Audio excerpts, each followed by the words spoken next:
the conversation around climate change will be critically important to us, and sustainability. So how do we sustain this industry? I'm in a region where they're counting years of water left based on measurements that we can take, right? And so, I mean, it's a sizable number of years, but it's still quantifiable, or at least we think it is. So, uh, I think how do we think about sustaining our industry will be critically important to the future of the beef industry. So I think we have opportunities to be better.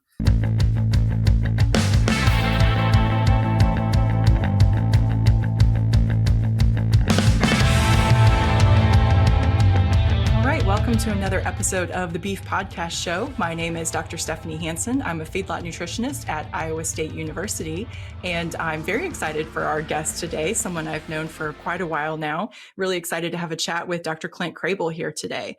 So Clint is a professor and administrator with many years of experience in animal science and ruminant nutrition at universities throughout the Southwest, and Midwest. He joined the Davis College of Agricultural Sciences and Natural Resources at Texas Tech University as the dean in January of 23. He has 2 degrees from Kansas State, a BS in 1988 and an MS in 1990, and was a postdoctoral fellow at the U.S. Meat Animal Research Center in Clay Center. And most recently, before becoming the dean at Texas Tech, you were the department chair at University of Nebraska, so right across the river from us here in Iowa. And we're really excited to have a chat with you here today. So welcome to the show, Clint. Thank you, Dr. Hansen. Yeah, really, really honored to be asked to join you today, and really look forward to a conversation. Yeah, so we're both ruminant nutritionists and particularly feedlot nutritionists. I think we have a lot of fun research interest overlap. So I've been looking forward to this conversation. I think we want to start with our listeners. If you could tell us about your story. So how did you get involved in the beef industry? What kind of led you to where you are today? Yeah, thanks for the question. Grew up in central Kansas, and so I'm a rural farm and ranch raised individual. My dad was of course, farmer rancher and also a ranch manager, and my mom was a public educator, and so she taught at the high school level. I'm not first gen, but I like to tell the story that my mother and I were actually in school at the same time. I'm the youngest of 4. And when she got me to a point where she felt comfortable that I could be alone a lot of the time, or without hurting myself or getting in too much trouble, she went back to school and got a BA in English and German. And so she taught English and German at the high school level, had a 25-year career, coached forensics. And so it's just I think it's a good example of someone who was always passionate about education, didn't have the opportunity early on, but took the opportunity when she had it. And very, very proud of my mom for that. Dad, like I said, managed a purebred Simmental ranch. And so that really engaged me in the industry. That was really in the early years of the Simmental industry taking hold in the U.S., and some big things happened on that ranch. They raised a bull called Kojak. Some on listening here will know who Telly Savalas was in the TV show Kojak. And they raised that first polled Simmental bull. And of course, the timing was right. And it was logical that they might name him Kojak, and they did. So that garnered a lot of interest from geneticists at K-State. And so Bobby Shallis was a geneticist there at Kansas State. And so he came out and really worked with my dad and the owner. And there was actually a LCC, a small group of individuals that came in collectively and had partnership and some of the early seed stock genetics in the Simmental industry. And so just those interactions and being around those scientists and scholars, really, really shaped me and put me on a good trajectory with regard to a career path. So also judged livestock and went to Hutchinson Community College, started out at a 2-year institution there. really, again, a good opportunity and right timing for me, being from a very small rural background, to get engaged in education. And had a professor there, Harlan Warple, was a PhD out of South Dakota State University. He was a ruminant nutritionist. He taught our feeds and feedings class and was just a tremendous teacher. And so, really, that also inspired me and got me interested and engaged in nutrition. Of course, had the cattle interest. My grandpa had a grower yard and then fed a lot of cattle commercially throughout Kansas and western Nebraska. So the cattle thing was just kind of a lifelong interest of mine and pretty natural fit. So post Hutchinson Community College, went to K State. Another story I like to tell is Jeff Stevenson was my undergraduate advisor. Of course, reproductive physiology, mostly on the dairy side, but he engaged me in his lab, and I took the opportunity to engage there. Maybe because I was the only one that would get up all hours of the night and go tail bleed dairy cows. He was doing a heat synchronization study. Needed some blood samples, and of course I was willing to do that. But he engaged me in research, really gave me my first introduction to research. But knowing that I had more of an interest in nutrition, he introduced me to Dave Harmon, who's now at Kentucky. Would be another obviously good person to visit with at some point, Dr. Hansen. But Dave took me under his wing as a master's student, and learned a lot of new techniques relative to ruminant nutrition, very unique and novel techniques. Just really had a great experience as a master's student. A little bit of academic inbreeding going on. Dave had done his PhD at the University of Nebraska, and I visited several institutions, including Iowa State. Jerry Young and, of course, Don Bites, who's still there. Had a great visit with those guys, but ultimately decided to go to Nebraska for a PhD and work with Bud Britton, who's passed away. But Bud was a nutritional biochemist.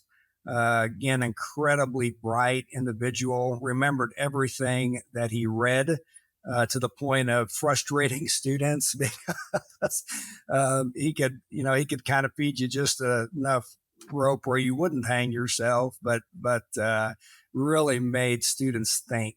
And I really appreciated that about Dr. Britton. Just a tremendous scientist. A lot of other influencers there as well, like Terry Klopfenstein, who's also recently passed away. Rick Stock was part of that team at the time, and so very influential PhD program, predominantly focused in nutritional biochemistry, but it also had an opportunity to do some applied work. And Dr. Klopfenstein really got me thinking about systems. And really my time there and interaction with Dr. Klopfenstein has molded and shaped my career in a lot of ways. I was getting out of a specific silo relative to one aspect of the industry and really thinking more holistically, which I think is critically important for us as the industry progresses and moves forward from here for sure. So postdoc at the Meat Animal Research Center. Again, Cal Farrell was there. Dr. Farrell had done some collaborative work with Dr. Britton. Pretty natural fit with regard to me making that transition. Learned a lot, and I told the story a lot of times how I feel. My time at Mark was probably two of my favorite years in an academic career because the sole focus is science. You have great resources in cattle and facilities and support from a lab tech perspective. So really enjoyed those 2 years at the Meat Animal Research Center. Then had decisions to make relative to starting career paths. New Mexico State position came open, ruminant nutritionist, 60% research, 40% teaching. My wife, Shelly, and I at that time, had known nothing else than the Midwest. And that experience took the opportunity to go to Las Cruces in New Mexico State. Obviously, it wasn't a postdoc. It was the start of an academic career, but learned so much in those 4 years not just from getting a career started, but the cultural aspects, the diversity aspects, things we really weren't even thinking about as much then, really transformed us and allowed us to grow up a lot. So removing us from our comfort zone, moving us to a totally different culture was just huge for us, very impactful. And then, of course, the production systems from the ag side are obviously very different. So the Chihuahuan Desert, we think about Iowa, Nebraska, Kansas, maybe a cow-calf pair per 10 acres. In the Chihuahuan Desert, it's a cow-calf pair per 1,000 acres. And as you move farther north, of course, that ratio changes. But again, just had to really think about things differently, which was again very influential and transformative for my thinking as I started my career. Then I had the opportunity to go to Oklahoma State, and it was a position held by Fred Owens. And certainly, think about the legend of Fred Owens. I don't really categorize myself in that space, but if I could have written my job description out of college with a 75% research, 25% teaching appointment, that would have been it. So that was a great opportunity for me to be at Oklahoma State, and again, built a career there. Did a lot of wonderful science there. Met a lot of great people, and really enjoyed and appreciate that time. And of course, still love that institution and the people there. Dr. Green, who was moving from Vice Chancellor of INR at Nebraska to Chancellor of the University of Nebraska Lincoln, invited me to apply for the department head at the University of Nebraska. It was an opportunity to go back to where I received my PhD, which was interesting, but just a really cool opportunity. So I took advantage of that, learned a lot about leadership and being a leader. I had an opportunity to reconnect with Terry Kloppenstein before he passed away, which was just a tremendous opportunity. And really that whole group there. It's a little bit strange when you have, faculty that you really looked up to and admired and taught you class, and now you're officially their boss. That's a little strange, but they were all very gracious to me and very supportive and helpful to me. So it was a wonderful experience. And then this opportunity at Texas Tech came along, and again, I really at every stage I've just tried to be the best I could be in the position that I've held, and I'm not on some kind of journey to be a provost and president, right? I just as doors have opened to me and the opportunity felt right, I've looked into those opportunities. Of course, at Oklahoma State, had done a lot of collaborative work in the Panhandle. Have always a huge cattle feeding area, obviously. Have always admired the scientists here. Of course, Dr. Mike Gallion, who's also an influencer and a huge mentor and friend of mine, is here. So it again, the door opened, and I looked at the opportunity and just thinking about the future of agriculture and the needs, especially from a sustainability perspective, thinking more broadly, it just felt like a really good time and a really good place for me to make a transition. And so really excited. The transition has been great. I've been here since January. So just getting things rolling. But again, excited for the opportunity here as well. So I think you're in a really unique position, Clint, given kind of the stage of your career that you're at now, to maybe give folks some advice about both choosing mentors, because I heard a lot of mentors mentioned there in your chat, but also how to be open to being mentored, because sometimes you can you got to be willing to hear the advice and also know what advice is BS, right? And say that's you, but that's not me, right? So having enough confidence to say that's not my journey. So what kind of tips would you have for us on how to be identifying mentors, but be opening to be mentored? Yeah. Both great points and a really good question. And I think seeking out and just maintaining a passion to learn. It really starts with wanting to learn, having a desire to learn and to make a difference. And then I think it becomes then a matter of aligning yourself with people that you can build very quick trust with, but also that are open, passionate, empathetic about wanting to teach, and have the same interests that you do. And so, I mean, as students, right, we kind of fall into those scenarios. But even with, I go back to Harlan Warple, who taught at the sophomore nutrition class. I think when you make those connections and things click, right, whether it's all on paper and well defined, or whether it's just something you feel. I know as scientists we struggle with that aspect, but sometimes you just know it's right.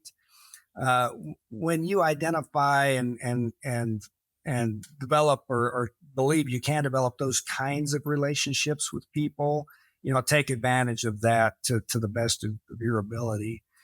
And once you know and have confidence and trust in an individual, because you have been around them some, you've heard about them, you know what they do and how they go about their work and how they go about treatment of others, and if they're truly passionate about making a difference. I think for most people, then it's natural just to be receptive to learn from those individuals. So I don't know if there's really a script, but I think it's being open minded and really seeking for those opportunities. And when those doors open to you, having being brave enough and having enough confidence to step through those doors is critically important. I think that's the definition of luck, right? The ability to recognize an opportunity when it presents itself. Absolutely, yeah, absolutely correct. Uh, Definitely. Okay, so let's kind of start with some of your work when you were at Oklahoma State, and I think, I think about things like Ben Holland and folks that have come out of your research program there, and some of the really cool stuff with, do we do metaphylaxis? Do we not? As we've moved towards more control and antibiotic use. So maybe kind of from like a 30,000-foot view first, Clint, what do you think are some of the, biggest advances that we've had in the last 10, 15, 20 years in just our understanding of feedlot cattle health? yeah. Well, certainly those tools like metaphylaxis have been important to us. I think technologies, and maybe I'm getting in the weeds too quickly here, Dr. Hansen. I think moving forward, though, technologies that allow us to recognize morbidity will be critically important.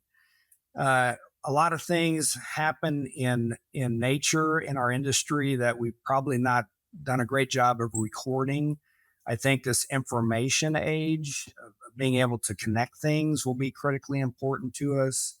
But I believe understanding stressors of calves, newly weaned calves, all of those aspects, how we move and handle cattle, or handle cattle and move cattle from one point to the next, has advanced. At least we have a greater understanding of risk categories of calves. So whether we're buying calves ranch direct, or whether we're buying calves through an auction market, uh, and distance traveled, how those animals may or may not be commingled.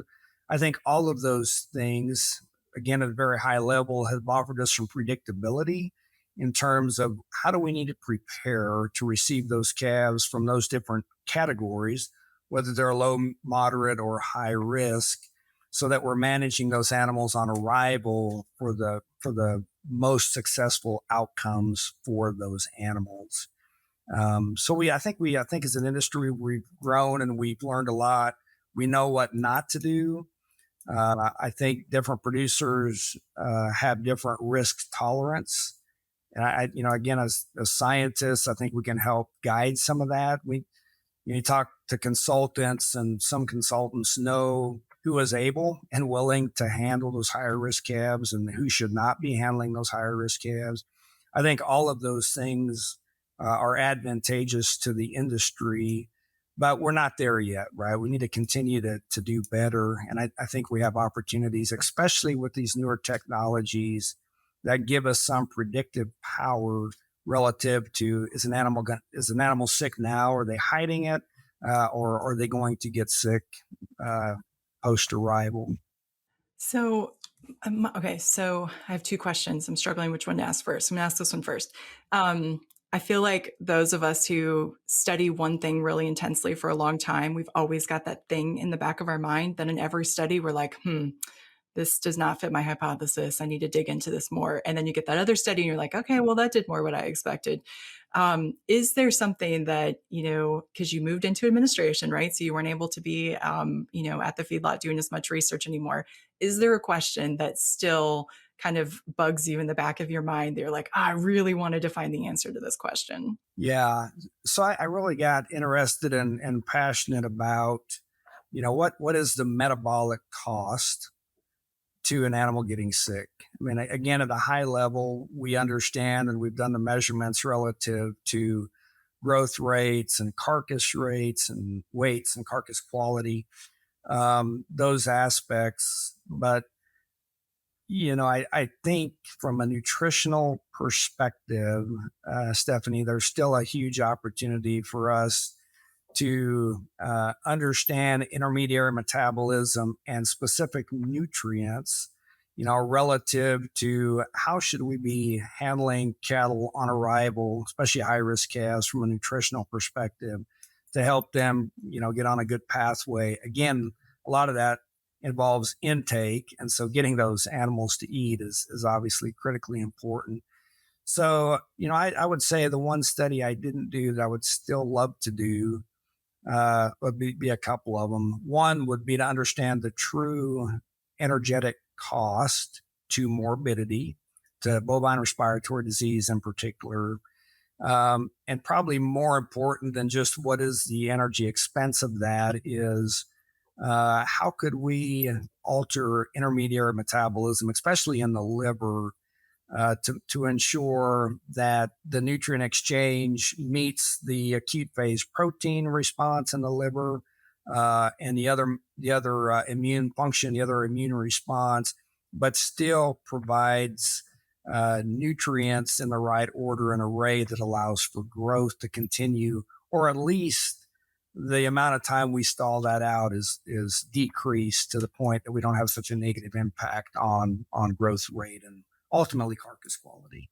Yeah, I love that. I'm kind of internally grinning here because as I record this from the third floor of Kildee Hall, in the first floor of Kildee Hall, we just moved cattle into our metabolism crates yesterday, and we're going to give them BRD in the next week. And we're basically going to do total nutrient balance on them, right, during the progression of the disease. And it's actually a terminal trial. So we'll actually be collecting other tissues and stuff. So working along with Jody McGill from our vet school on the immunology side. So I agree with you. And, when you were talking about cost of energetics and stuff, I was like, oh, we need some respiratory chambers and, things like that to really do that. So that's expensive research, right? It is, yeah, it is very much so. But again, formulating diets, and we talk about formulating diets for receiving calves at a very high level, but there's still a lot we don't know. And so I think great to hear you're doing that study because I think there's still a lot of opportunity there for sure.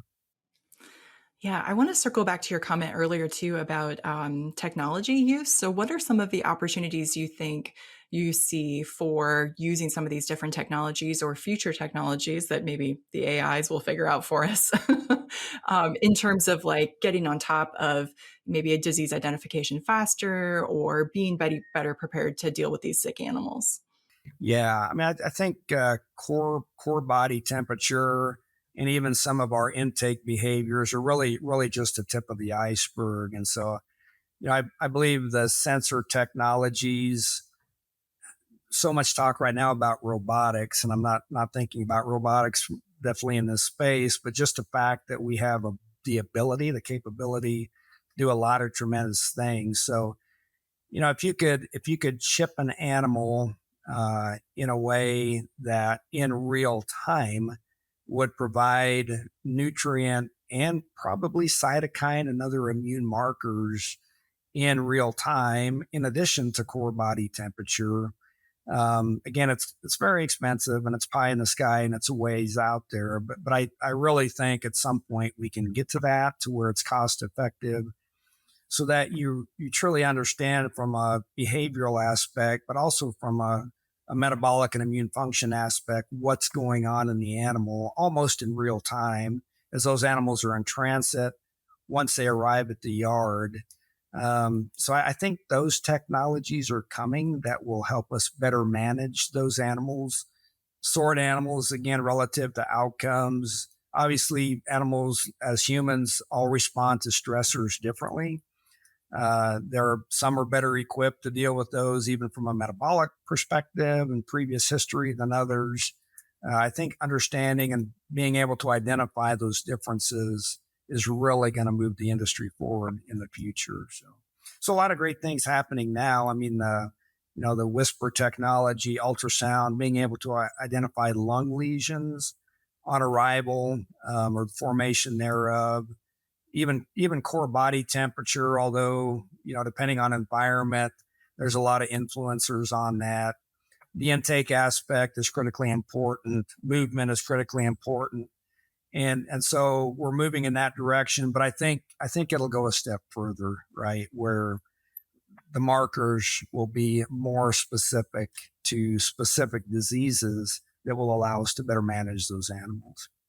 We still talk about, and I've been out of the literature certainly longer than you have, but we still talk about differentiating between BRD and acidosis, for example, right?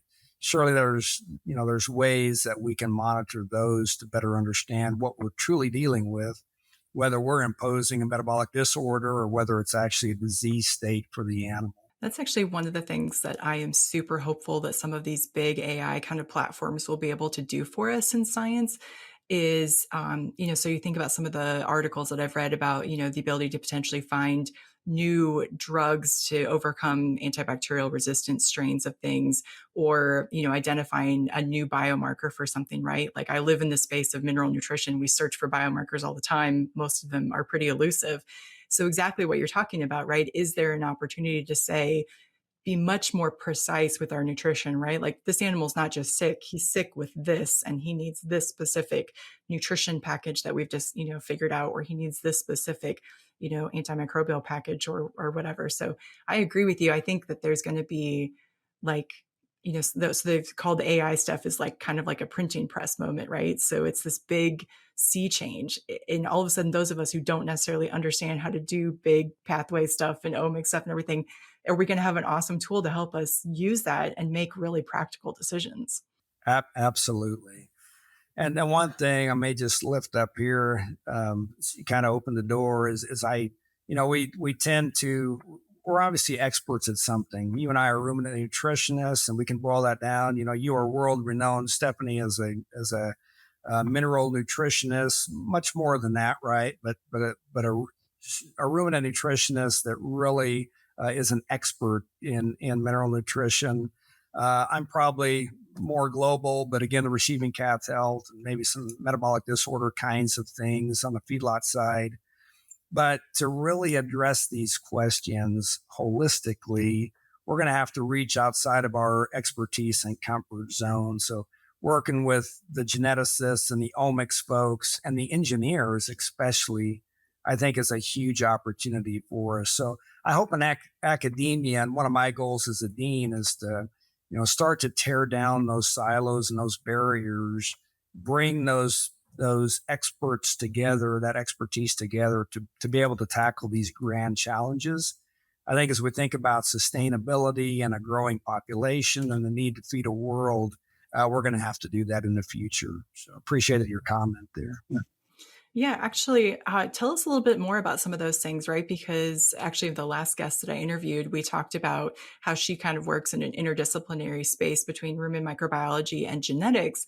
And that's great, except for, like I always say, whenever the geneticists come to a meeting with the nutritionist, one or both of us needs a dictionary to understand what the hell the other person said, right? We used to joke when Jerry Taylor would say input, that Dan Loy and I would take a shot because it was our drinking game. Because he was, we were like, we don't even know what that means. You took a little data and made big data, like, like we were just teasing. But the point is, like, and then as a faculty member, I need to be able to say, like, this was my piece. I did this publication. I had this graduate student. But then we get graduate students who don't understand computer science, or don't understand cattle handling. And so we ended up hiring 2 graduate students to really do that job. So I'm super curious what your thoughts are and how we can help, because I totally agree. The system stuff is super important. The logistics make it hard. It does. It does. And by the way, it was great to see EG on your podcast the other day, because I had the opportunity to hire her when I was in Nebraska. Wonderful, wonderful person. She is, and And hilarious. yeah,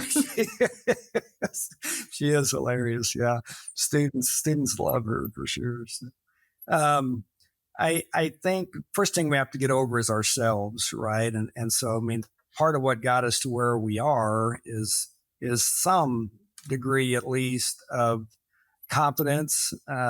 Maybe not to the point of arrogance, but certainly we understand our strengths, and we'd love to hold to that language. So it really gets back to building a high level of trust, which isn't always easy, and it takes the right mix of people. And deans can't decide who that right mix of people is, right? So it really takes organic relationships being built at the faculty level, and coming together, understanding that we all don't speak the same language, but getting back to our earlier conversation, a willingness to learn from each other and challenge, right? That's what we do as scientists. It's important that we challenge dogma, and that opportunity exists as well. But I think bringing experts together that see something bigger than themselves, and the importance and the need of attacking or tackling those grand challenges going forward. Again, getting out of our own way, not being completely humble, obviously understanding that we bring our expertise to the team, but then listening and learning from the other expertise, because we're all working on a collective issue to address a challenge or a problem. So I think the opportunities exist. Again, I just think it changes things, because that's not what we're used to in academia.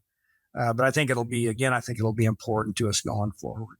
I'm curious what your thoughts are on how we fund some of these systems projects or kind of grand challenges, right? Because we have had some of the big cap proposal grants from the USDA, but even if they are 5 or 10 or 20 million, there's only 1 or 2 of them, and wheat gets one, and fish get one, or whatever. Like we're just all competing against plant and then all of animal ag. So I feel like it needs to get outside of that space, right? So do you have any thoughts on how we get folks starting to think about maybe pooling resources across companies, or thinking about some of these different foundations? Yeah, I think those partnerships will be critical for us to be able to have the resources to do this, and our, even at the dean's level, right? Our administration will need to see the vision as well, and we'll need to help sell that, in terms of the need, because obviously resources get steered within universities. Universities are big, complex organizations, and every one is important, right? So it's very difficult to totally pull resources away from something to fund something else, and those resources are limited. So I think, to your point, right, all sources of money that are green add value to the academic system, and so foundations, I think, partnering with industry. And that's challenging, because the industries are competing amongst themselves. And so who do you get to come to the table that wants to play in the space is complicated. But I think having an idea, a well-articulated idea, is first and foremost important. I think having producers that will that understand the need and the value, because they're living it day in and day out, and they want to sustain, right, their business for the next generation. They're a little more willing, I think, even as our producers get larger, to come together and be a little more transparent, in terms of sharing their data. But I think if they will come together, see the need, get behind the need, and advocate for us, that then will get the industry engaged. It'll get the bigger, larger companies that can help support some of these ideas engaged, and then ultimately, the federal government is thinking more holistically and requiring teams. So I think when those opportunities do come along, animal science definitely needs to be at the table. And then when we land those, right, we need to make sure we're delivering, and we're delivering in a meaningful way early on. And I know this has changed, but back in my generation, if you will, a lot of times we'd write these collaborative grants, but the tendency was, okay, we got the funding, so now let's just go back to our silo and do the work with our piece of the resource. We might figure out how to integrate it back. We may not. But I think we definitely need to deliver in a meaningful way that truly addresses the question that was asked or the hypothesis to be tested when we wrote the grant in the first place, if that makes sense. So I don't have an easy answer, but I think if we don't start talking about it and thinking about it, right, we're going to be behind the curve. So. It's funny you kind of were alluding to this, but it's really like our science communication, right? So not only our interpersonal communication and the ability to work with others who aren't necessarily in our discipline and to communicate with them, but also then to, for example, put our science in a layman's context so that anybody can understand it, right? We have a serious jargon problem sometimes, right? Where, depending if we're talking to somebody from the legislature or talking to a producer or a vet, like, you throw down your jargon and they're like, well, that sounded impressive, but I had no idea what you said, so I'm not going to care about it, right? And I'm certainly not going to fund it again. Yeah, exactly right. And I'm as guilty as anyone about using the jargon for sure. So yeah. So, Clint, I think as we kind of start to roll towards the end of the interview here, I think you're in a really unique position from a boy who grew up in Kansas on the Simmental Ranch to having kind of the undergrad and undergrad research opportunity and graduate school, and then being on the other side of the fence as a faculty member and now as an administrator. How have you seen, or what do you see as the challenges for the beef industry that, have kind of evolved over time, and maybe kind of ending with, what do you think are the big challenges we face today? Yeah, well, certainly this, the conversation around climate change will be critically important to us, and sustainability. So how do we sustain this industry? I'm in a region where they're counting years of water left, based on measurements that we can take, right? And so, I mean, it's a sizable number of years, but it's still quantifiable, or at least we think it is. So, uh, I think, how do we think about sustaining our industry will be critically important to the future of the beef industry. So I think we have opportunities to be better. Um, First and foremost, though, we still need science. I say we still need science. Now more than ever, we need science to be part of the storytelling, right? If we don't have sound data to truly understand the impact of our industry, right, we don't have any basis to have a conversation. So critically important. I just think about going back to this whole receiving calf or this high risk calf model. Um, even management strategies that take risk out of livestock production as an opportunity still for the industry and important. I think again the technologies we already talked about will be influential there in the future. But we need to be managing our livestock for success, for successful outcomes for the livestock, and of course, for livestock do well, then the producers do well also. Critically important. But then thinking about resource use, and I know you're working on it. There's a lot of scientists working on truly understanding the footprint of livestock production.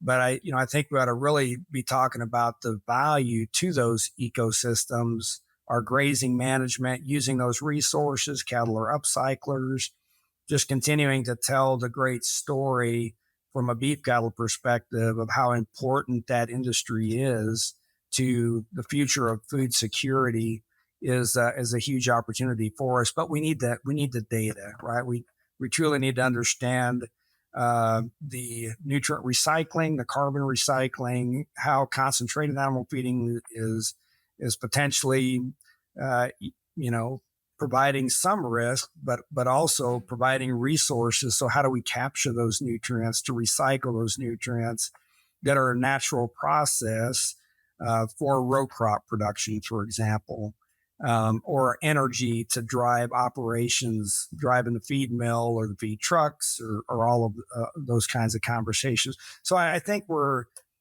at a critical crossroads, but it's a great opportunity for the industry. And I feel and see the industry coming together, having bigger conversations. NCBA put out their strategic plan. So there's big organizations coming together that are focused, that see the need to truly understand beef cattle production and our impact on sustainability, all the pillars of sustainability moving forward. And so I think we're in a good place, but we need not to relax, right? We really need to forge ahead while we have this opportunity. Yeah, I love that. This might be my fourth interview that I've done just this week. And I feel like everybody has had just a really positive outlook on the future for beef, whether it was from the consumer perspective, talking to somebody from the packing side, or whether it was like the omics and the technology and, the opportunities that exist, right? And I'm just even sitting here listening to you thinking, man, if we have the opportunities to figure out really what our claim to fame needs to be on beef, right? Is it the nutrition of it? Is it the upcycling of it? Is it the family story, right? Like those of us who raise beef is because we were raised in that industry or we learned that passion in college or something, right? So beef has just such a cool story to tell. Yeah, and I think it's all of the above, right? So, I mean, the nutrients, including minerals and amino acids, bioavailable amino acids packed in a 3-ounce serving of beef is really, really. So, and then you look at the ratio of those nutrients to the caloric density of that product. I mean, it's just really amazing. So, yeah, absolutely. We have a time and labor saving product for you. Beef and Dairy Agrislat by Healthy Farms is your solution. No more lugging jugs around the barn every month. With Beef and Dairy Agrislat, you simply drop the slat through the floor twice a year, and it works to break down solids, reduces crusting and forming. To learn more, visit myhealthyfarms.com. We have reached that special time of our interview where we're ready for the famous 3 questions. So are you ready for these? let's go. Yeah. Okay. So question number 1, what is your favorite beef resource? This may seem too obvious, but I really still love, and this is really more ruminant nutrition, Stephanie, than it is beef. But Church's ruminant physiology book, I go back to that resource and tell all of the students told all of the students I've had, and would tell any new ones, that's a book you don't want to sell back, right? Keep that in your library. And, one thing I've really enjoyed about, and I go back to a lot, is we think about how ruminant nutrition has evolved over time. And early chapter in that book, right, talking about just observing ruminants in nature, and that we have some that are roughage selectors and we have some that are concentrate selectors, and then we have those intermediary groups. You just think, and then showing the rhythm of motility in the rumen of those animals, looking at the size of the gut, size of the rumen and the gastrointestinal tract more holistically. It's just really amazing to me to consider then how our industry has evolved from a nutritional perspective, and how we can adapt animals to those different nutrients or nutrition profiles. And the same thing happens in nature. And in fact, that's probably part of the storytelling that we may not do a good enough job of, right? Is ungulates, ruminants have been a part of our ecosystem since the beginning. And so we're just adapting modern day domestic ruminants in a way that's feeding a growing population, again, with a very highly nutrient dense food stuff for human consumption. So anyhow, I love that resource. I keep it on my shelf and go back to it often. So That's perfect. I was actually looking, I keep my laptop when I record in here sitting on a stack of books. I was looking at my stack to see if my church book was on there, but it's still in the office. So I have lots of mineral books under here right now. yeah, yeah, yeah. Okay, so church, that's a great answer. Okay, question number 2. What is a book not related to beef that you are reading right now? Yeah. Well, I'm gonna be in trouble. It's related to food. Um, so it's food versus foodies. Um, we're at a really interesting time in our culture in the U.S. Of course, there's this huge divide, and I'm definitely don't want to get into the politics of it all.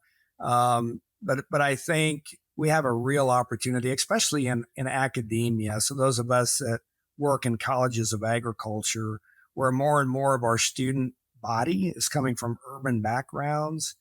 I truly believe that we're born with an innate desire to touch dirt, right? To play in the soil, and of course, most students love animals, and not just animal scientists, right? But you think about how the pet industry has evolved.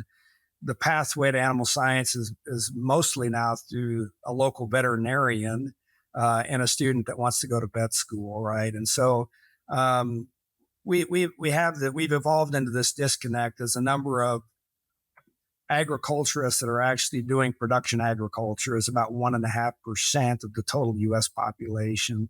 So that number has gotten small. We've disconnected people with where their food comes from. It's created this interesting battle where and again, we're in a wealthy society in the U.S.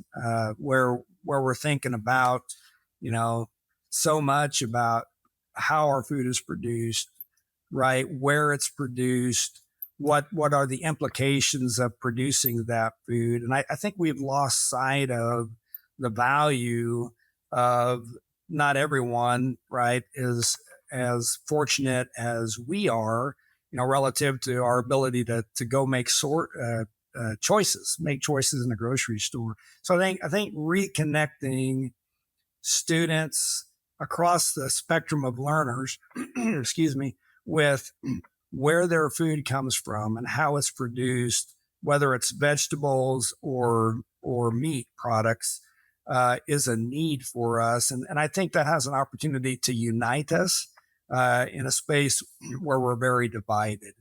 So that's just a good book that kind of illustrates and talks about that whole big picture and concept. And so something I think a lot about now, especially as we're recruiting students and fewer production ag students, more and more urban students, the need to integrate those populations, to grow together, to learn from each other, to respect each other, but to truly understand, again, from science, how food is produced, why it's produced, and thinking outside of ourselves.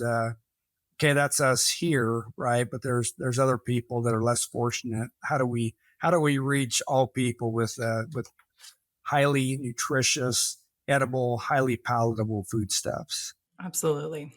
Okay, third and final question. What is a trait of someone you know that has allowed them to be successful? So, one of my academic heroes, and I again, when I talk to graduate students and have in the past, encourage them to read a lot, to learn a lot, when I go to meetings, to interact with people, and really think about what are the characteristics of really good scientists, but also really good people, right? And so, Mike Gallion has always been that for me, and I think thinking about characteristics, and I heard him give this talk, and he won our Graduate of Distinction Award at Oklahoma State when I was still on the faculty there. He gave a really cool talk to graduate students, and it really boils down at the end of the day to treating others as you want to be treated, the same way you want to be treated. But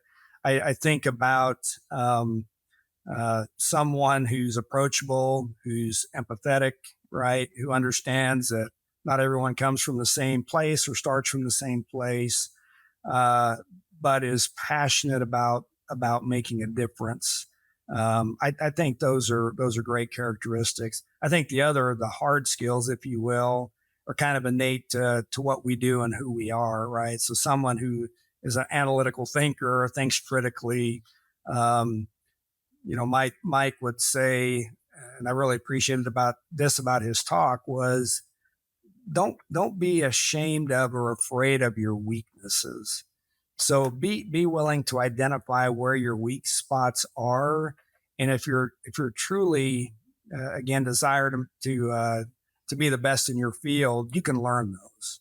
So if you're a little bit weak in math, you're a little bit weak in chemistry, you can take the time to learn those. If you identify them as weaknesses, maybe it's writing skills, you can practice those things and get better at those.